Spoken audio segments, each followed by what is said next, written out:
Hello and welcome to this session. This is a session where we're going to ask the question, how has the crisis changed our understanding of what government is and needs to be? My name is Ravi Gurumurthy and I'm the Chief Executive of Nesta, the UK's Innovation Foundation. And before I introduce the rest of the panelists, I want to start by diving right into a poll. And the poll question is, has the crisis shown the need for a fundamental rethink of how government works? And the options are yes, too early to tell, like the French Revolution, and no. So if you can answer the poll in the poll column in the events app, we'll ask our panelists shortly for their answers and also bring that result to you in a second. You can also get involved in the chat or ask questions and also tweet with hashtag #GovAftershock. That's hashtag #GovAftershock. Government Aftershock is an experiment in trying to do collective learning and sense making of the crisis, and looking to understand what are the implications for government as an institution. And many organisations in the world, including Nesta, have held events in the lead up to today, asking what do we leave behind, how will we return to normal, what will change, and how do we prepare for that? This session is a chance to have a conversation about what the crisis has taught us about the underlying paradigms that guide the work and operation of governments. And when I think about how governments have changed in the last 6 or 12 months, doing unprecedented things, both economically to bail out whole economies, but also in terms of restrictions on personal liberty, the hangover from that is going to be significant. And we're going to be debating the extent to which that presages a new way of governing and new paradigms. I'm delighted that we are joined today by 3 speakers who can help us explore these issues. We have Jyrki Katainen, who's the president of Sitra, who is joining us from Finland. Kattel, Deputy Director and Professor of Innovation and Public Governance at the UCL Institute of Innovation and Public Purpose, joining us from London, and Katherine Trebeck, founder of the Wellbeing Economy Alliance, joining us from Scotland. Now, all of this conversation is really going to contribute to the development of a call to action for governments, and all of that will be developed by the OECD. So let me actually start by asking each of the panel members to perhaps introduce yourselves, give your answer to the poll question, but also just give us a couple of minutes of reflection on what the crisis has revealed to you thus far. Can we let's kick off with Jyrki.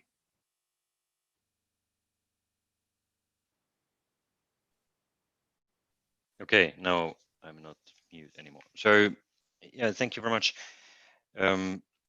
This very complicated question, because it depends on what country you're talking about. In some countries, there's a bigger need for change, whereas some countries have gone through the whole pandemic quite smoothly. I would raise some issues which are not commensurate. First, trust between the citizens and trust between citizens and democratic institutions. This is certainly one issue where there are differences between countries. The second thing is preparedness, how well the country and public sector or government has been prepared for different types of surprises. And a third point I want to raise is the digital services. What are the governments which are agile to use the huge potential which we have gained during this crisis, which means that the people have learned to use digital technology for their everyday life much more than what was the case in the beginning of this year. So there are different kind of elements which all are, I think, relevant, but as I say, one cannot compare them with each other.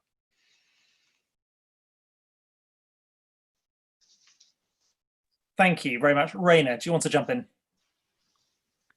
Yeah, thanks. So, yeah, I think all of us are here, first of all, in a very privileged situation that we all can work from home and probably work more than ever before. And so, in that sense, it's an interesting situation that my institution certainly at UCL is more busy than ever, and I'm sure everybody here, also in the audience, is very busy, and that shows that there is probably more appetite for better, smarter government than maybe for a long time. I mean, we come from a period where private sector was seen as the leader of innovation and all good things, and government was sort of seen as being on the way of things. I think this has really changed. And I would very much sort of mirror what Jyrki was saying about, I think the crisis really showed that there are very different kinds of government, actually. So some governments dealt with it really well and others not so well, and including where I'm sitting at the moment, I think is one of those examples. And also perhaps it's surprisingly, at least I think from the Western perspective, that how well some of the governments in Asia dealt with that, which is probably something of a, we should perhaps be better at reflecting that as well.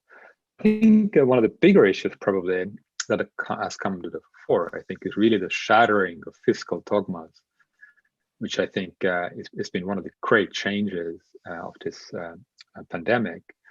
And we come from a decade where austerity was really the name of the game, especially in the European context. And of course, now even the most conservative governments, from Estonia to UK to Germany, everybody is deficit spending without limits, basically. And it shows that governments have a much more powerful tools at their disposal than we perhaps think. And I think this is going forward. I think this is something that we have to really take care of, not to fall back into austerity, but actually can we sort of retain this idea that governments actually have an enormous spending power, that they are not households, actually. They are a different set of fiscal entities. And that, I think, was for me one of the major learnings. And I think the second one has been really the idea of resilience. I mean, again, we come from an area that was, last 10, 15, 20 years was very much defined by efficiency. Governments have to be more efficient, spend less, do more. And now we realize that actually we have to redefine what is meant by the efficiency. Efficiency is also resilience. So, but how do we measure resilience? That is, resilience is about building systems that last for 20, 30, 40 years.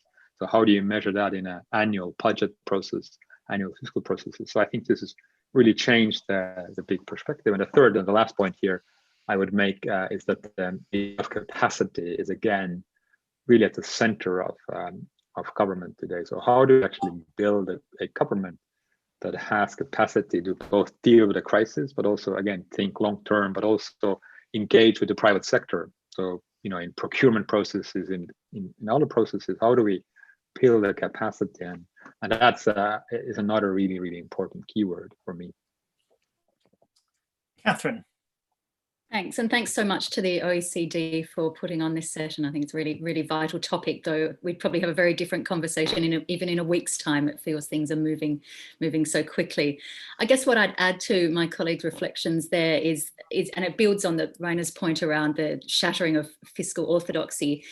Political scientists like to talk about this idea of the Overton window, that space within which policymakers will enact change because it's sufficiently acceptable to the general public. And I think what we've seen really profoundly in March and onwards is that the Overton window has just been smashed wide apart, to the extent that policy ideas that even this time a year ago would have been dismissed as being romantic or unrealistic or politically unfeasible are now firmly on the table, even being enacted by the most likely of governments. And I think that conversation really opens up the possibility of embedding some profound long-term change. I guess the other point is that we're also seeing the extent of government intervention that we wouldn't have countenanced, whether that's intervention in people's lives, just the extent to which we're being instructed by government to stay home and for profoundly change our behaviours, even change our dressing. We're all having to wear masks now. They're influencing our fashion choices to that extent, but also intervention in the economy. I mean, the extent to which the economy is being kept on life support by government activity is just enormous, and I think goes against so much political dogma that we've seen over the last few decades is amazing. I think we're also seeing the extent to which government priorities have been flipped on their head. In the last few decades, we've seen the pursuit of economic growth become one of the most profound objectives of government, and now that has been seen as a second order priority, with health and well-being of citizens very much at the top of the priority.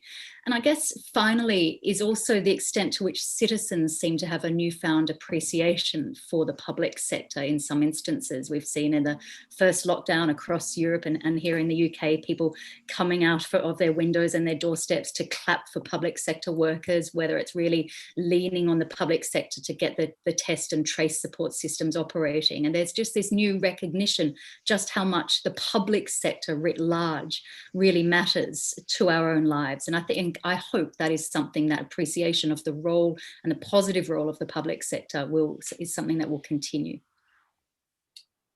Thank you, Katherine. And the results of the poll, unsurprisingly, are that nearly 82% of people say that the crisis will need a rethink of how government works. Just 15% say too early to tell, and only 3% say no. I mean, I think all of you, in your different ways, have pointed to two big changes that have happened now that will have an overhang. One is the economic firepower and the breaking of fiscal constraints that I think a couple of you mentioned. And then secondly, the intrusion into personal liberty and the role in behaviour change. Let's first just focus on the economic dimension, because again, if you think back to 2008, you could have made the same argument. You could have said unprecedented government intervention, nationalisations of banks, and I think people at the time predicted that we'd have a sort of very left-wing decade. And you saw how, I think, in particular, austerity and the argument about that was won pretty comprehensively. And Social Democrats didn't really have an answer to what to do when the money runs out. And in conjunction with what happened with immigration, I think those two things in particular contributed to a very difficult time for left-wing politics. When you think about the sort of ideological fallout here, how do you see either the left or the right being strengthened over the next few years? Let's kick off with Katherine. That is one where I would go for the French Revolution question. I think it is too early to tell. And we're seeing, I mean, just in the last month, seeing the plates of politics move so profoundly in terms of the US general election and what that means for other countries across the world, whether it means particularly how the UK Prime Minister has to respond to a different president sitting in Washington. How I'm from Australia, seeing how the Australian Prime Minister might have to take, I'd hope, a different tack on climate. And so how the ideological sands settle down, I think it is too early to tell. Things are swirling around. There was a really interesting report that the OECD published a couple of years ago that was led by Joseph Stiglitz and Martine Durant, who at the time was heading up the statistics unit at the OECD. And one of the messages of that report was that after the global financial crisis, the focus on increasing gross domestic product really contributed to that obsession with debt, bringing down debts, and led to austerity that then created financial insecurity for so many citizens around the world. And I think the risk is, how do we take the lessons of what happened after the global financial crisis and not make those same mistakes, whether it's in terms of economics or in terms of politics? And so there are some really massive questions that are going to be on the in tray for governments, whether they're taking the economy sort of out of this intensive care space. How do we go about funding the needs for support, the support for reskilling, support for the younger generation, and to take away this very real risk of long-term scarring on their career prospects? How do they revive local economies that have had probably the guts ripped out of them? So there's going to be some really big questions. And I think one of the best elements of the discussions that have emerged through the last few months is this idea of conditionality. I think there's really good debates happening about having much higher expectations on individual businesses that are receiving government bailouts. We're seeing, I think it was Denmark at the very beginning of the lockdown back in March, said, well, we're not going to give bailouts to companies that invest in tax havens. We've had Antonio Guterres saying that no company should be receiving public support if they do not have a plan to align with the Paris Climate Accord. That sort of higher expectation on businesses, I think, bodes well for profound rethinking of the role of business in shaping the whole macro economy. And what sort of businesses do we need to really build back better? What sort of business behaviours do we need? So I think there's those sorts of questions that are really coming to the fore now that do open up the possibility of answering those big questions in a different way to the way we did 10 years ago, where we just reached for old recipes and sort of almost doubled down on that, I'd say, outdated 20th century thinking. I think now is a time to really think boldly and imaginatively and creatively about the role of government and policy in creating quite a different economic system. Thank you. Rainey, you talked about the fiscal dogmas being shattered. Do you want to say a bit more about that? Yeah, I think, just building on Katherine, I think the real question in a way we should ask whether it's not only whether government has changed, but whether actually the capitalism has changed. And in that sense, I think this is where a question we're also having, Ravi, is that if you look at the right wing political forces, especially I think in Europe, but also in the US, they were quite bold at just taking on capitalism itself, saying that's not actually the primacy, or that's not the real deal. It's not about capitalism, but it's actually about other identity politics and whatnot. And you can argue that the left hasn't really taken on capitalism in any meaningful way, and saying, like Katherine was just talking about, corporate governance, or even the ownership, if you look at data economy and issues like that. But also, the role of taxation, what can taxation do, the role of, new coalitions around Black Lives Matter or Me Too movements and so on and so forth. I think this is where the left-wing politics is sort of really still lagging behind, and perhaps being still quite in shock, actually, is that this window of opportunity is now all of a sudden there to sort of rethink capitalism. And one of the really fundamental features of that capitalism, I think we haven't really seen yet politicians move into this space quite boldly. And even though you can argue that in US with the election of Joe Biden, and even in UK, there's some sort of shifts going on, but still I think that on the left we don't really have, the ideas aren't in place to go on and move forward. And so there's, the danger is that we actually fall back again into the 2000s, the habits of 2000s, and say, yes, we have to sort of protect the business, we have to go back to leaner budgets, and you can see signs here and there that there is a talk of increasing taxes and whatnot, just to recoup the money. And I think that's the real danger, actually, is that we don't really use the window of opportunity. Jyrki, how do you see this? Yes, I must admit that the result was, for me, it was a little bit surprising. 80% of audience said that the government policies or the role of the government should be changed.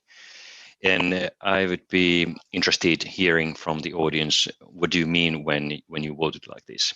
I'm sincerely interested in getting some feedback from you.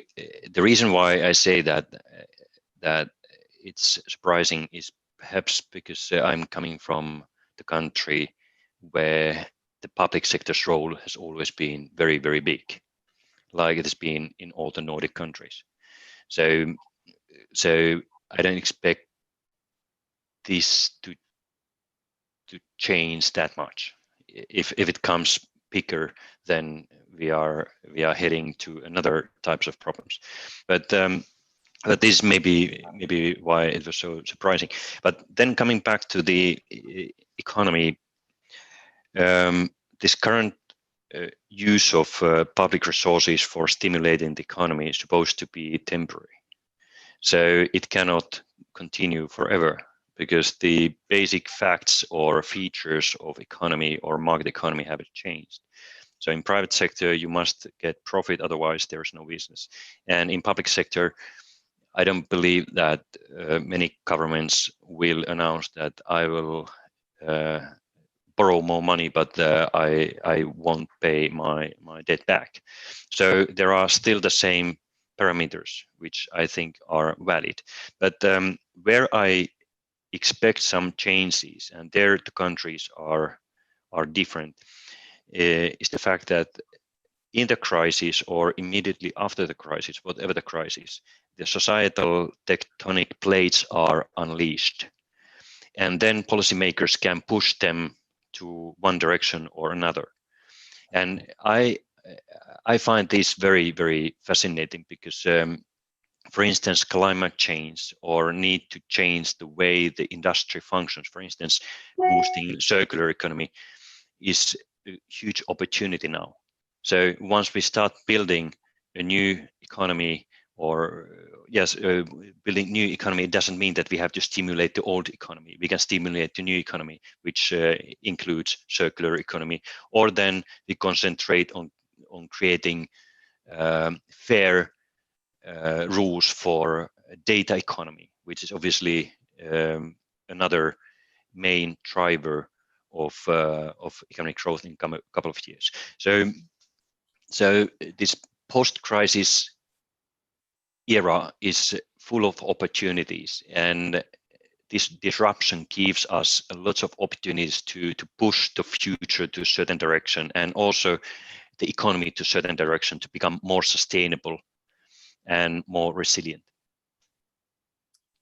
Thank you. And let me just touch on the sort of second part of what I began with, which was about the government's role in shifting behaviour.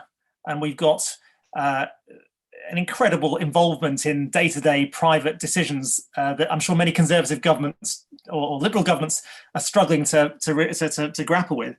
And right now, I think you're seeing a certain degree of fatigue and frustration at a second lockdown in many parts of the world.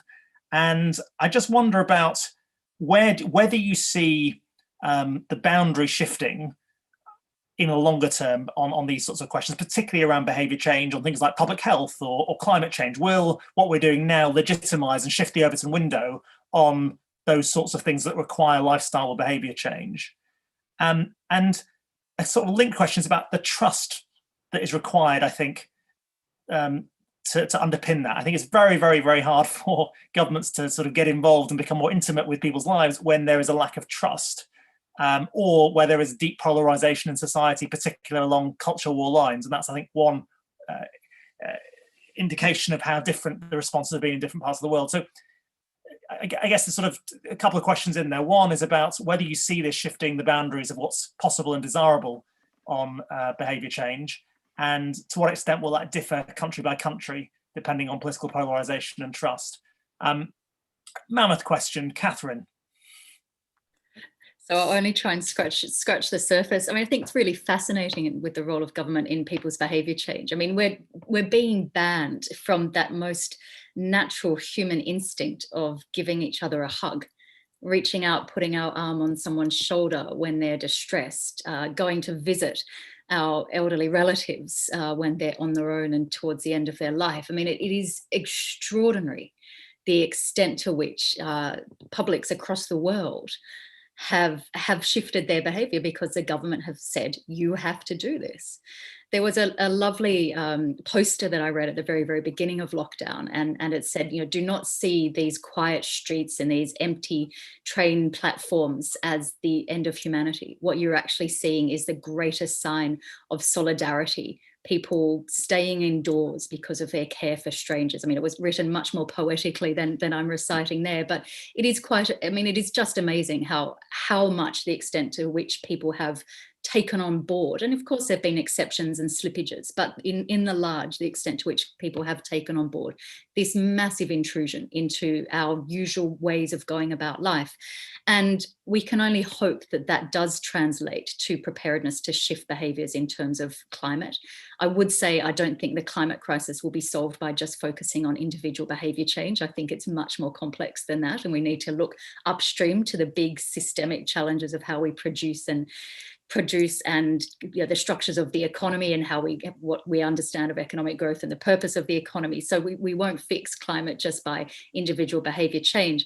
I think there's another aspect in that we're seeing governments, and particularly perhaps local government, get on side with some of the patterns of behaviour that individuals are already undertaking. And just in my hometown here of Glasgow, where I live now, the extent to which people were picking up their bicycles and going out cycling, you saw the local government perhaps follow that by shutting some city streets so it could be much more safer. And they're, again, lovely examples of local government watching literally and seeing how people are shifting their behaviour, how they're reaching out for different ways of getting exercise and designing the infrastructure to be more supportive of that.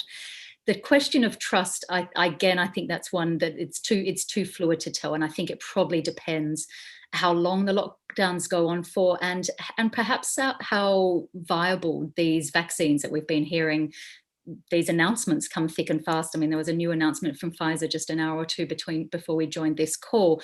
And I think the extent to which we're seeing politicians around the world say, I'm listening to the science, I'm following the science, when that science is a moving feast. I mean, it's been very difficult to, I imagine, inside government departments to know which scientific advice to lean on, because things have been changing so fast. And I think, again, we can only hope that that plays out to governments listening to the science on questions of climate and other aspects of environmental breakdown.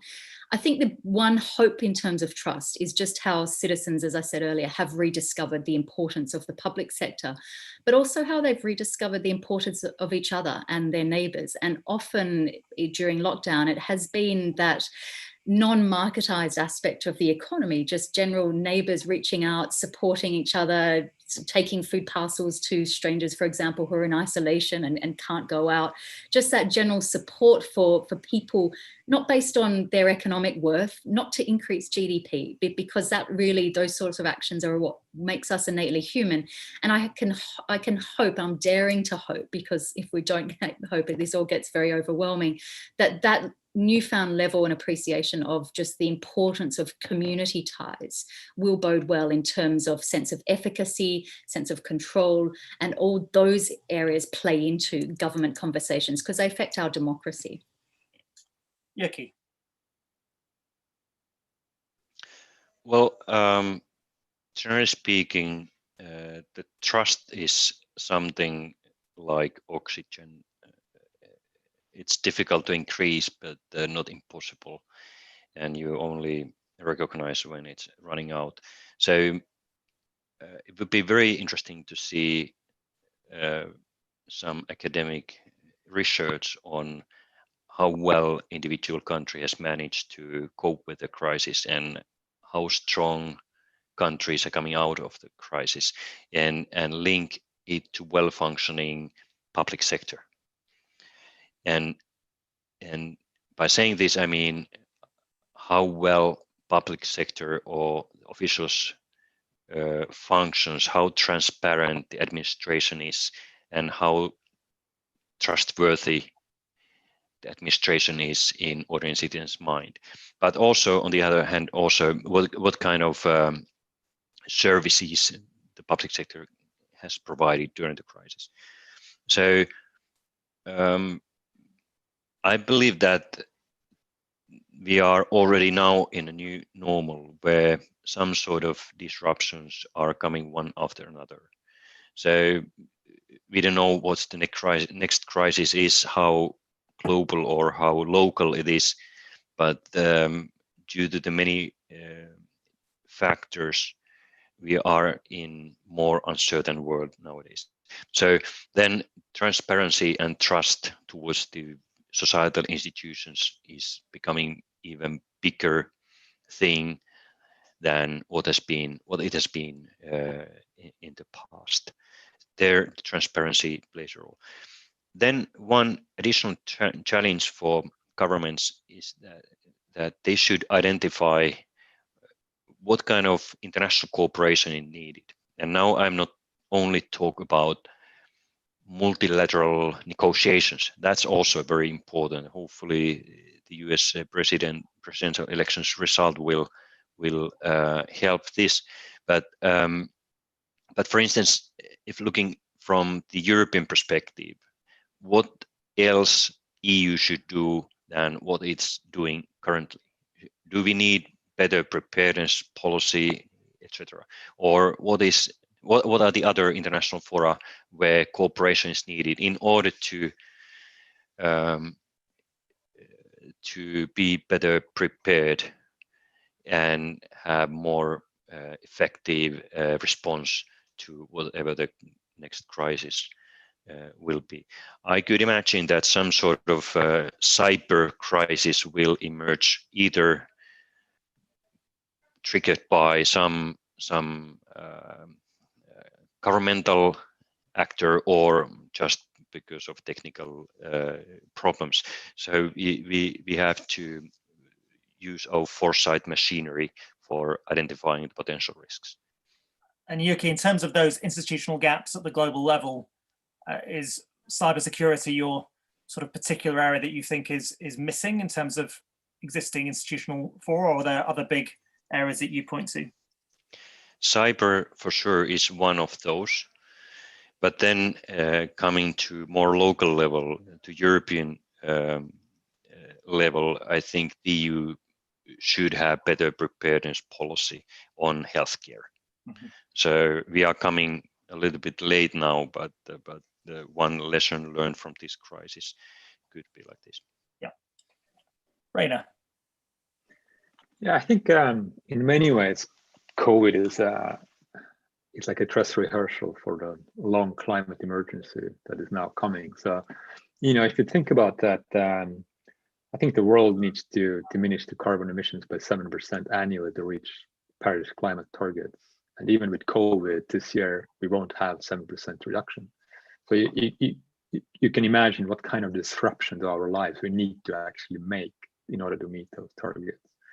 So I think that gives us the sense of what is coming in the next 30 to 40, whatever years. So, and I think that, if you think about the lessons for governments, I think this is for me the most interesting question. What do we learn from the COVID crisis and about resilience for the long or the very long, ultra long climate emergency that is coming? And I think even when we live in areas where the climate is not changing that radically, but we have other effects like migration, for instance. So there will be around, like World Bank is predicting, 140 million people migrating from the global south largely to the global north because of the living condition proving so impossible to live actually. So in our part of the world, this will manifest itself as a migration crisis, which is of course also crisis for social services, crisis for social fabric, all of those issues. And I think this is what we, for me, is like a really interesting. What do we actually learn and take away from that? And in terms of like behavioral change, I think it's very different from a different levels of government. I think on the national level of government, I don't think we have taken that much on board, to be honest. I think this is very much about the public health and things like masks. But I think on a city level, for instance, we see much more direct action like this cycling and bike lanes and in a very different cities, I think. And so I think this is where we will probably see a more lasting influence that people are actually quite happy to accept, like you see in Paris, where we should have been today, I think, with OECD, where you see that some of the big streets are becoming cycle streets. So I think this is a big change. And in terms of like trust, I think it's really interesting to see how the sort of agility and stability are actually intermingled. So I think we have this idea that governments should be like, bang on, react to the crisis, to be super dynamic. But as we see with UK government, that leads to also flip-flopping, and then nobody trusts you anymore because you're constantly changing, U-turning. And so I think this idea that agility actually needs to be nested in longer term stable messaging and policies, like you see in other countries, for instance, in East Asia, you see that a lot. But also in countries like Germany, where you have a very, very calm leadership in Angela Merkel, for instance, and saying from a very early on, this will be a very long crisis. We will support you until September 2021. So it's not like 3 weeks, but it's just this is a long-term thing. We have the means, and we'll do it. So and that allows you to actually respond also in an agile or dynamic terms. I think this is again like a key lesson is that being agile in government is not like being a startup. You're not a startup. You're a freaking big machine with people's lives at stake. You need to behave like one. You need to have a long-term view and capacity. And I think the other thing is that what we tend to forget is that also the private sector has to take on much more responsibility. I mean, we talked about corporate governance, but also, for instance, even universities. Should we really go back and fly all around the world all the time? Probably not. So we should actually cut down our own behavior as well. And the same goes for private sector as well. So how do we change that, and how do we generate the pressure towards these changes is as important as for government, I think. So I think we've talked so far about almost the new pressures that governments are going to be faced to prepare for future pandemics, to deal with climate change, to deal with the inequality that's been deepened by this crisis. What do you think? I'm going to draw on one of the questions that's actually come through from the audience now, which is, what are the skills and capabilities required to enable governments to be fit for purpose to deal with those new pressures and threats? And Jyrki, let me start with you. Well, that's a good question. I very much liked what Rainer said, that being agile government does not mean that you have to move every week to different direction. So the positive thing is that we already now know some of the main challenges ahead of us. For instance, climate change, and we know very much what kind of changes it may cause to our societies and to our economy. So it obviously means long-term strategic thinking. Also, we know already now that the amount of data is going to explode. So there is a lot of data available, and I'm sure that many companies will use the data increasingly, and it means that we have to create a level playing field, but also ethically sound, democratically decided rules for using data. So there's just another random example of the challenges which we know is ahead of us. So whereas in the past, one virtue for the politicians been to be fast and speedy decision making has been a virtue, which is many times very positive, but at the same time, one should have a longer term view where we want to go. And of course, there are some disruptions in this view, but we need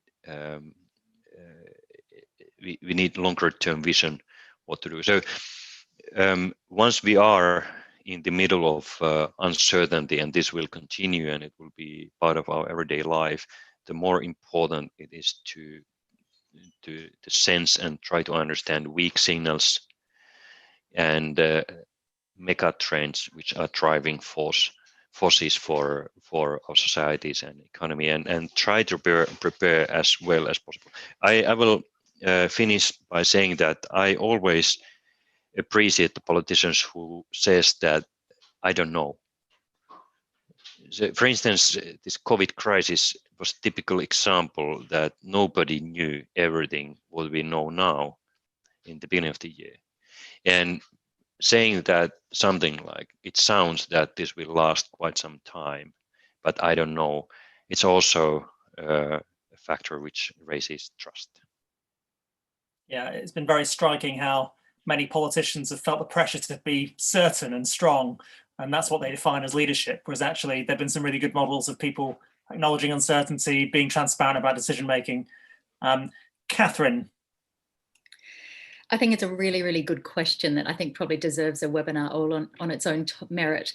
I think building on Jyrki's point there around data, I was at a session yesterday where we were discussing the future of the Scottish economy, and a lot of the commentary coming from my colleagues was, we just need more data, we don't have enough data. But of course, I think the question is, you can have all the data in the world. What you do with that is probably really the crunchy point. That's what really matters. And I think we're talking here about really new skill sets, new analytical tools, new ways of working, new heuristics for civil servants across the world if they're going to grapple with the interlinkages of so many of the challenges that we're identifying, and if they're going to seek out and enhance the possibility of triple, multiple benefits as well, if we're really going to take this sort of system-wide perspective that I think is so urgently needed. And of course, so governments and universities, Rainer, I'd say as well, are so used to this reductionist approach where you break things down into silos and departments, but we cannot govern in that way because so many of these challenges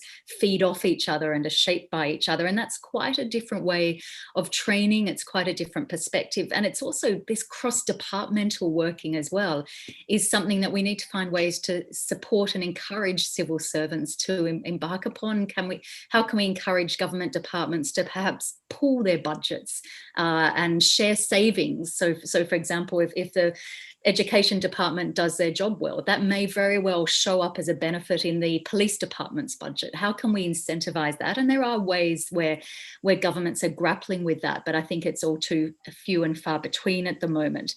I guess that also speaks to another point around just it moving from a treatment and service provision mindset to a prevention mindset.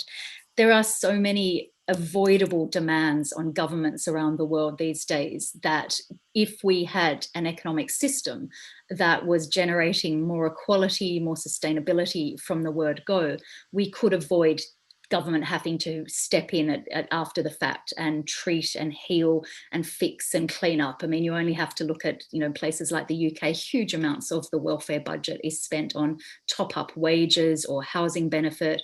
In environmental terms, ecological economists talk about defensive expenditure, and carbon capture and sequestration and storage is just one example of that it's a sign of our collective failure to create social justice on a healthy planet. And so I think that, again, if we're going to embrace an economy that does more of the heavy lifting to reduce these avoidable demands on the state, in order so that our governments can deal with those demands that are unavoidable, because there will be COVID-23, COVID-78, there's the aging population, something that Jyrki and Rain have already talked about around the digital revolution and the disruption that's going to create.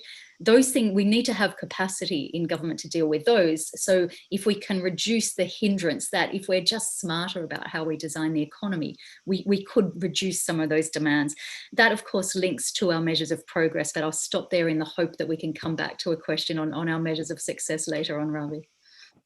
Quick plug. Okay, good. We will do that, Katherine. Rainer. Yeah, I think just to add a couple of thoughts on what Jyrki and Katherine have already touched upon. I think one of the key issues for civil service will be, the issue of neutrality. We are used to that, the idea of, civil service has to be neutral. They are non-political actors. And at the same time, we are moving into this uncertainty and sort of grand challenges where we're really, civil service has to be ethically guided towards them. So how do you reconcile this in terms of training, education, but also even like everyday evaluation guidelines? How do we evaluate the impact of civil servants, or how do we impact even different departments? So I think this is a fundamental shift that needs to go on. And in some ways, you can argue that we are still living in sort of a 19th century civil service, where you needed to have much stronger neutrality because of the, most countries were in some sort of a spoiled system anyway. So political change meant that everything was wiped away. So you needed actually stability. You needed to create a stable core in countries. And that same went for private companies, actually. So if you go back to the 19th century, most companies are family owned. They needed actually management core to be in the middle of that. This is what, of course, Max Weber really talked about in early 20th century. So we are still in those structures, and we think in those terms. And in a way, in some sense, it's good, but I think we need to move on. So how do we create non-neutral, but at the same time, non-political civil service? I think is a really key issue. And I think we need to separate like long-term capacities and dynamic capabilities. So there is a long-term capacity, for instance, investing into health systems and developing those systems towards resilience, and also developing the idea of dynamic efficiencies of the system rather than static efficiencies of a hospital, let's say. What we now do is we look at the hospital beds and say, well, why are some of them empty, like 25% of the time, which makes no sense as a term of or understanding systemic efficiency. What Katherine was talking about, if you have more people cycling, this is an effect on health budgets, very long terms. This is a dynamic efficiency of the system. And we have no way of measuring that in our budgets. So if you go to a treasury, if you go to any auditing office, they have no tools to deal with that. So I think we need to develop those tools. And this goes towards this dynamic or long-term capacities. How do we build those? Because now we see anything that looks like long-term capacity as redundancy, and that's why we, privatized. That's why we outsourced. And now we say, wow, we don't have tools to deal with the crisis. And the other thing is, I think this idea of dynamic capabilities in government, again, we think of this as a business term, as a startup term, as a sort of being adaptive to an environment.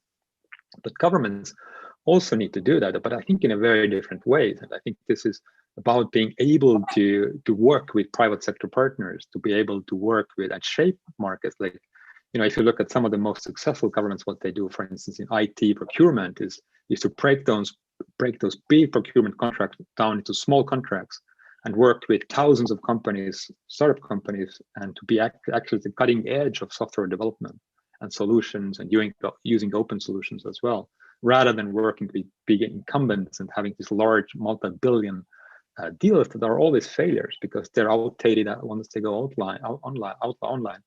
So you need to be able to work on a day-to-day basis with companies rather than saying we have procurement once in 5 years and then we are done. And I think this is, this goes also for pharmaceuticals and many other sectors where governments have used to being kind of hands-off actually. And doesn't mean that government needs to be bigger, but it just needs to be smarter at working with the private sector. Ravi, may I add one point? Yeah. Because Katherine inspired me. So I've been thinking, and I know that there has been some experimentation on phenomenon-based decision making, which helps, for instance, in country-level ministries to break the silos. I know that it is rather generic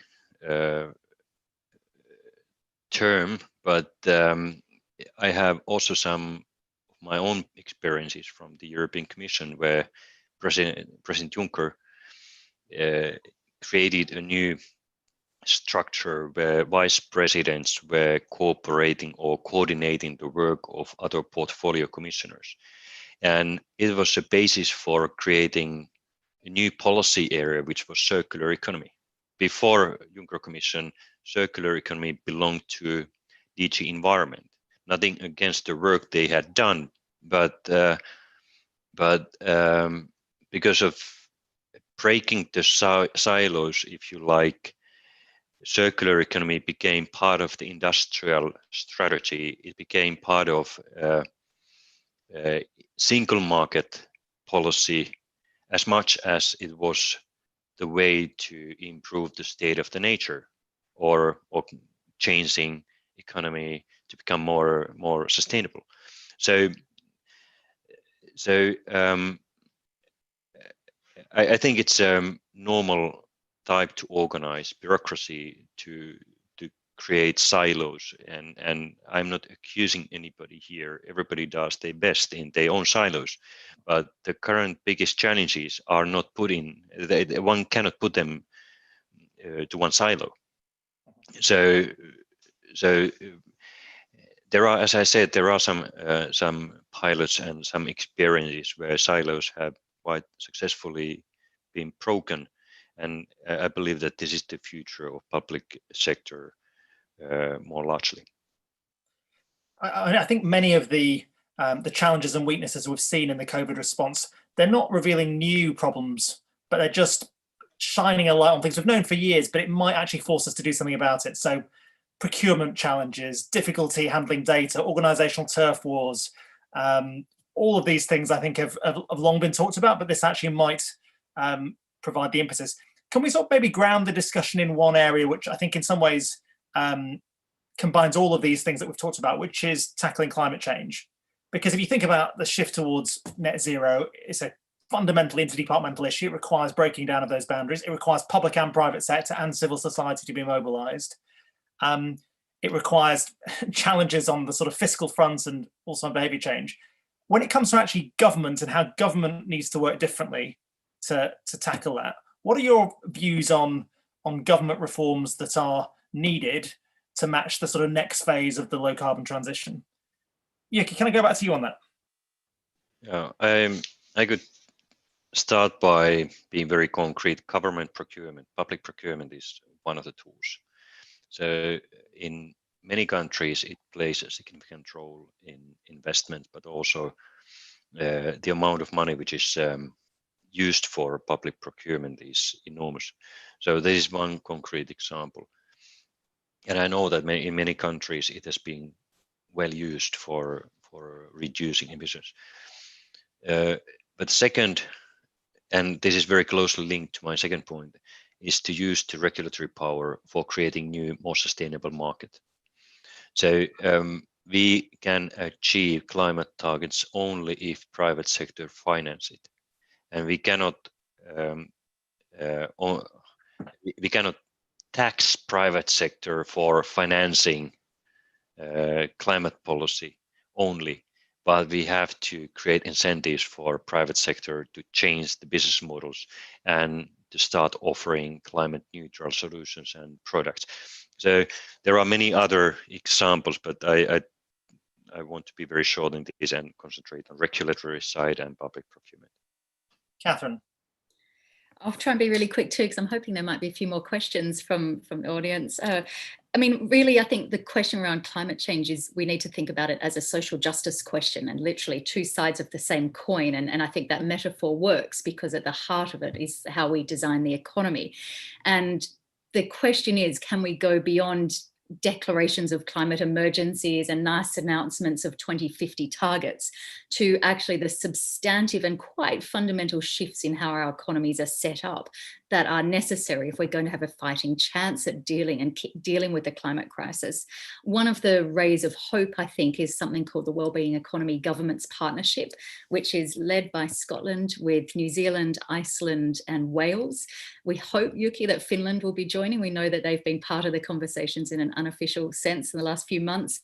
And the point of this grouping is governments who are really recognising that the need to put multidimensional wellbeing at the heart of economic policy making, but also while they share that goal, they also share a humility that none of them have all the answers. And so they're wanting to spend time listening and learning from each other. So you have New Zealand, for example, sharing its experience with the wellbeing budget and how one of the key 5 objectives of that was transitioning to a low carbon economy. You have Wales sharing its story of the Future Generations Commissioner, whose job it is to scrutinise all government policies and the plans and activities of all public agencies in terms of their impact on the well-being of current and future generations. And I think WeGo is the sort of ways of doing international diplomacy that we're going to need in the future, rather than this bunker down, beggar thy neighbour approach that we've seen perhaps too much of in the last few years. And I think the vaccine approach will be the test of the extent to which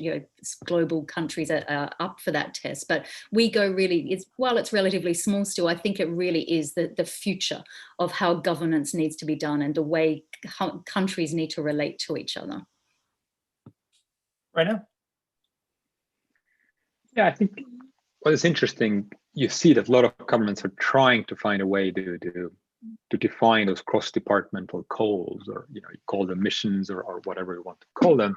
And so there is an increasing sort of tendency, at least, to try to figure out whether we can formulate those cross-departmental missions. And this is, of course, what we at UCL work together with OECD OPSI as well. And I can plug a seminar on December the 2nd. So if you're interested in that, we have a seminar on that topic with OECD coming up. But yeah, I think it's really interesting to see whether governments are actually able to do that. And you see some governments like New Zealand but also Sweden, for instance, that do take it very, very seriously.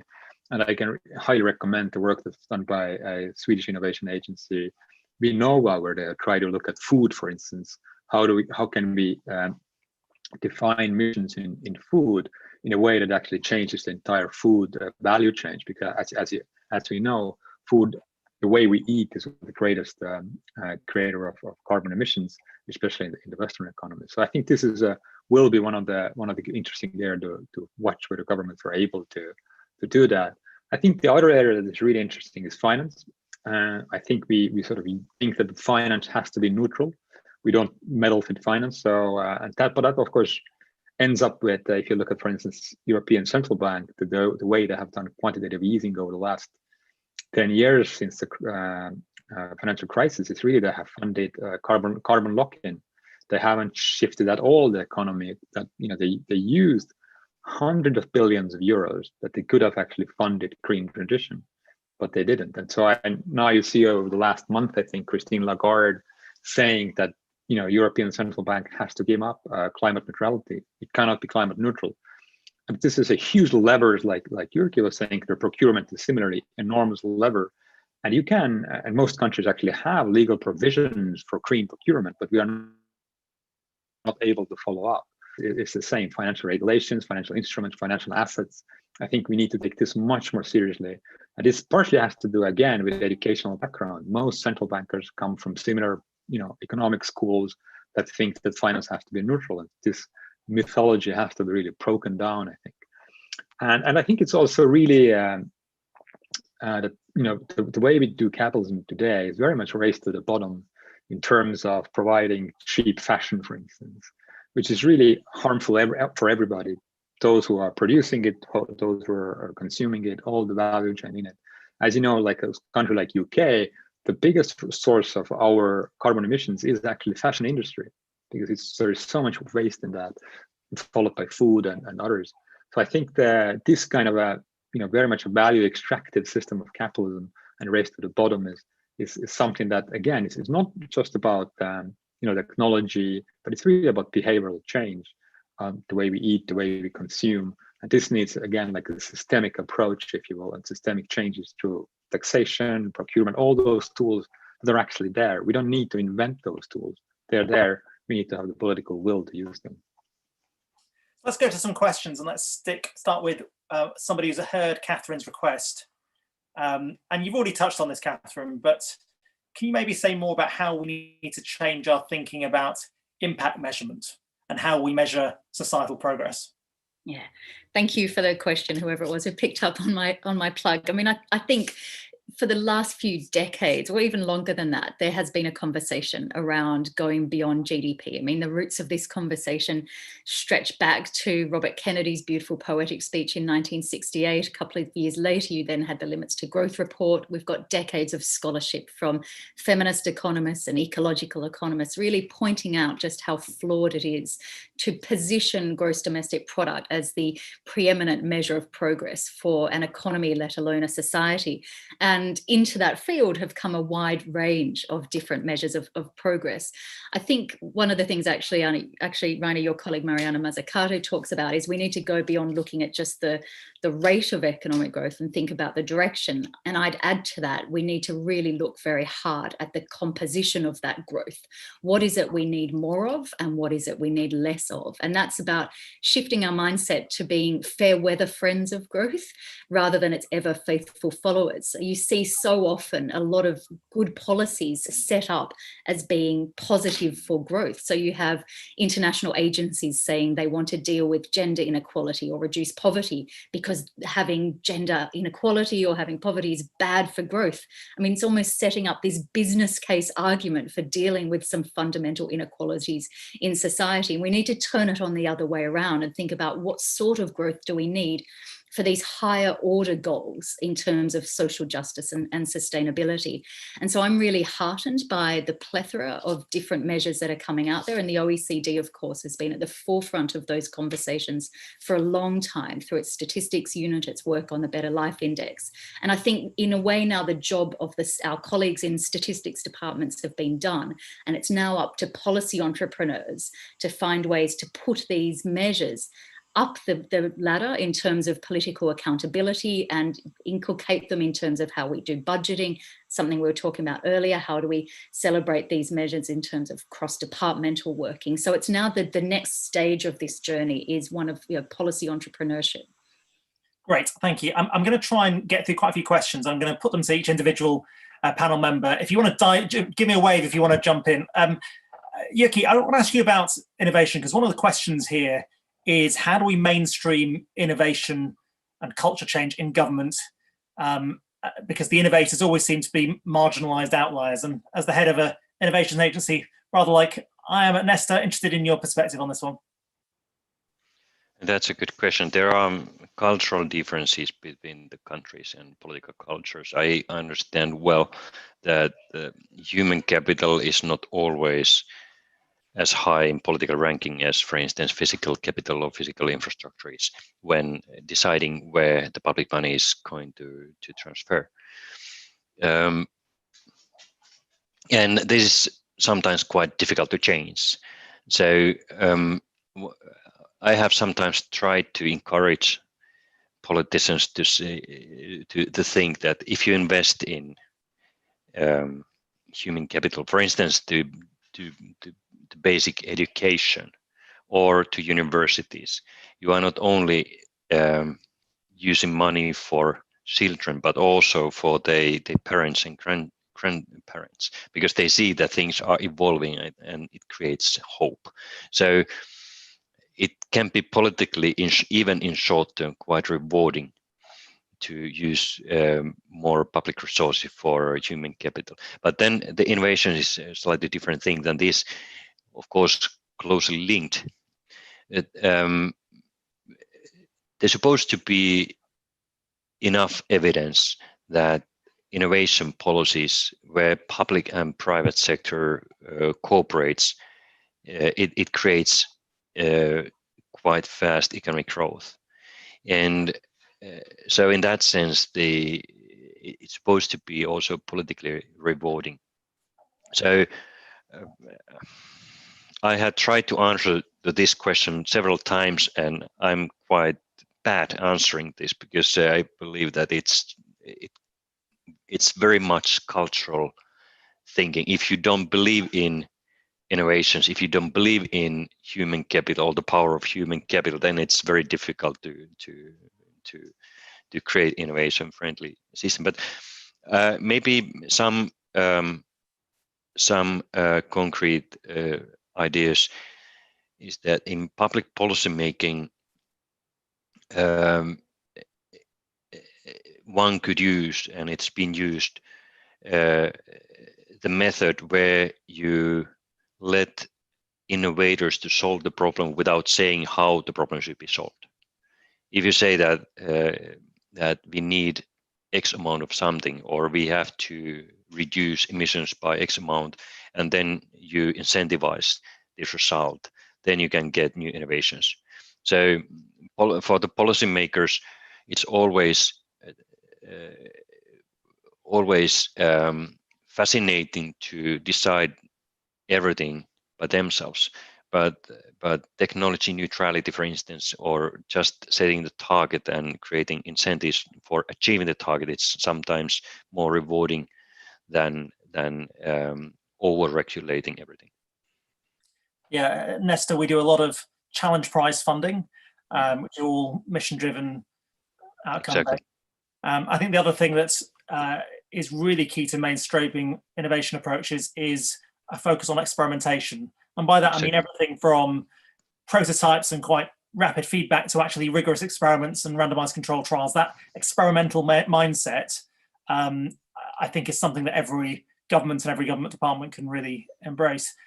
Jyrki, I want to talk to you about, in a way, politics again, because two questions have come up on politicians, what it's going to take for politicians to embrace and launch bold reforms against all the inevitable disincentives that they might face.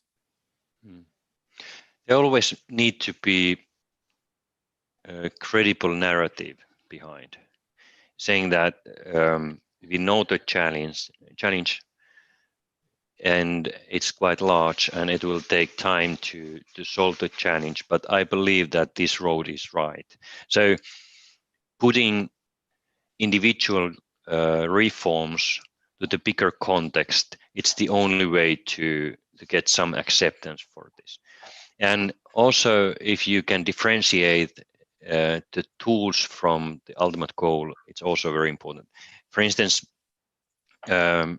if you say that I want to reduce taxes, it may resonate with some audience. But if you say that I want more jobs, and that's why I use different tools, and one of them is reducing income taxes.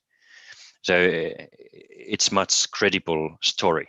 Of course, it depends on the audience, but by and large, linking individual measures and reforms to bigger picture and showing logic connection between the tool and the bigger picture. I think it's one way to answer. Gaff, I can just add to that. There are politicians who often take very bold decisions, but I think they're very few and far between. And those of us of a certain age based in the sort of Anglo-Saxon sphere will remember a political series called Yes, Prime Minister, where if the head of the government department wanted to stop the minister ever doing anything, he would warn him, "That's very brave, minister," in the hope that something that was brave would be enough of a disincentive. And so, but I hear the flip side of that, of a lot of government officials say that when they know they have the country behind them. They know they can push the boat out and go a little bit further. And I think that puts the onus of responsibility into those of us in civil society and in business to build the support and convince politicians and policymakers that the demand and the support is there.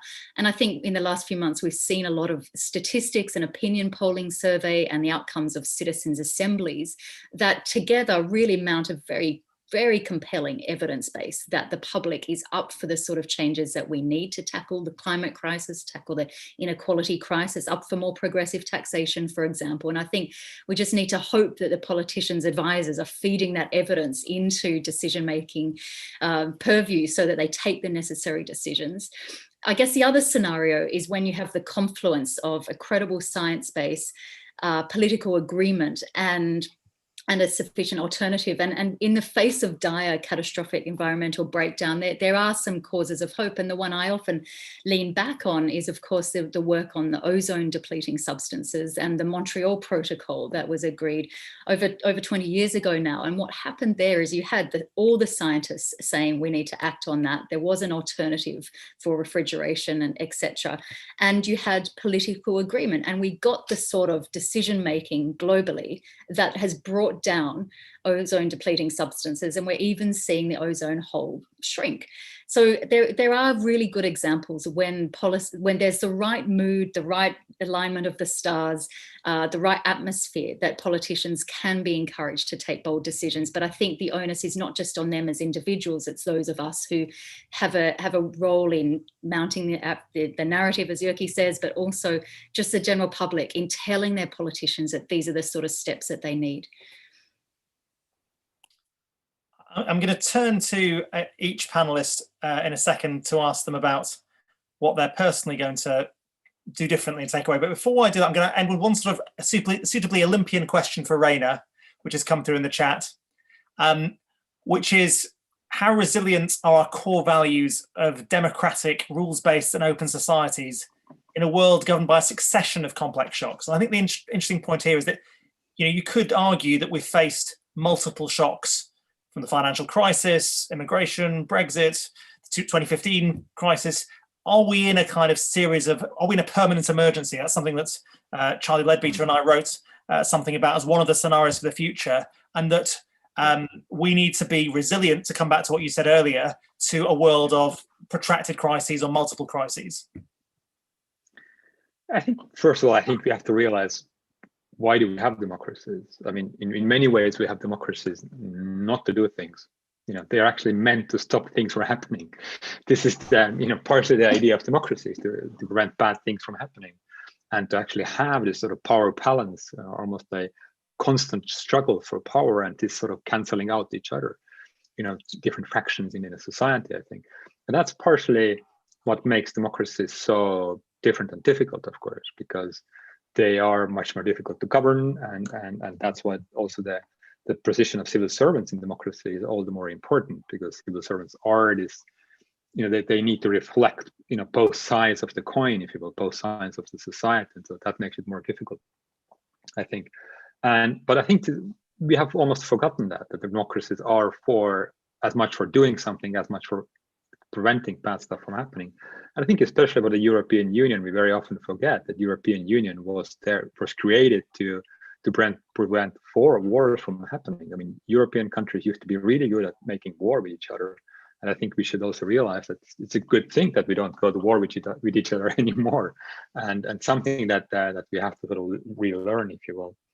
And in that sense, and again, you look at now with the elections in the US, you see that partially some of the problems are stemming from the 200 years ago, the way the Constitution was created and the way the Senate is elected, for instance. But it also shows how resilient democratic institutions can be.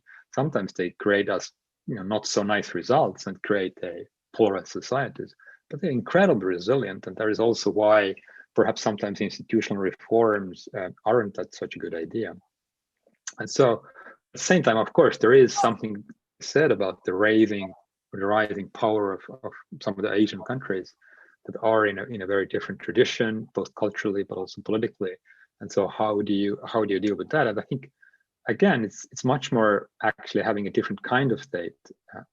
you see like countries like, for instance, Germany, that are taking up the idea of industrial policy again, precisely to be more competitive internationally. So they realize that there's this void of sort of having macroeconomic stability only as a main policy goal, and then having loads of small policies like innovation policy, science, technology policy here and there. They realize that there's a void between those policies. You need to fill in to have much stronger sort of ways to actually engage with society or large segments of society, like industry, like unions. And I think this is where we are probably heading back, is what are the new unions that we need to create, or these kind of corporate elements in our society that actually take care of those interest, revealing of those various interests and diversity of society. Thank you, Raina, and thank you for all the fantastic questions and all the contributions of the panelists. I'm going to end with a question that's being asked to every single speaker in the event, and it's part of the feed into the development of a call to action being developed by OPSI that will follow Government Aftershock. And this is being recorded, so you've got to do your 1 minute and it's got to be amazing, so no pressure. And the question is, what are you personally committed to doing differently in the light of what's been revealed by the crisis? So who wants to go first? I'm happy to. Katherine, go for it. I mean, I think we'd need to start with recognizing what a luxury and privileged position it is to be able to even think in those terms, to assume that we have the autonomy and the agency to do things differently when so many of our fellow humans on the planet are just knocked about by forces beyond their control. So that's vital. But linked to that, I think one of the things I hear a lot from friends and colleagues is just how exhausted they are. And so very, very personally, it comes down to trying to just maintain and even obtain a sense of less busyness. I'm reminded of the great American poet Audre Lorde, who says, self-care is self-preservation, and that is a revolutionary act. I'm going to try and embody that much more than I currently do, because myself, my colleagues, my relationships are all bearing the scars of just being too busy. And the other one is more local focus. Appreciating the beautiful local area I live in and the people who keep shops open, keep the streets clean and are there when we need them. And I think just really treasuring the local community I live in is something I need to do much more of. Thank you very much, Katherine. Jyrki. Yes, this current situation inspires me a lot, because always in the midst of crises, the future is more open, and there are better possibilities to change the future than in deep stability. So the future is now more open than it was in the beginning of the year, and I want to use this momentum for working hard with my colleagues in Sitra on creating new market-based methods to address biodiversity loss. So my dream is to find new market-based ways to combine or decouple actually the economic growth from excessive use of natural resources, and rather put them together so that the market starts producing more nature, unlike what is the situation today. Thank you very much, Jyrki. Raina. Yeah, I think for me, it's been also the personally awakening in a sense of, how much of a privileged position I'm in terms of having a job at the university and being in essence much less affected by the crisis than many people are. But at the same time, I think it's also been time to realize that yes, our personal choices are really relevant, really important. The way we eat, the way we travel, the way we relate to our community, where we shop. And so, yeah, personally, I have become a vegan during the crisis, so I hope to keep that up. I understand this is also a very privileged position, but still, it's a tiny bit that everybody can do to ameliorate the climate emergency, I think. Thanks. Thank you very, very much to all of you for joining, panelists particularly, but also audience. Great questions, really great conversation, and look forward to hearing how the call to action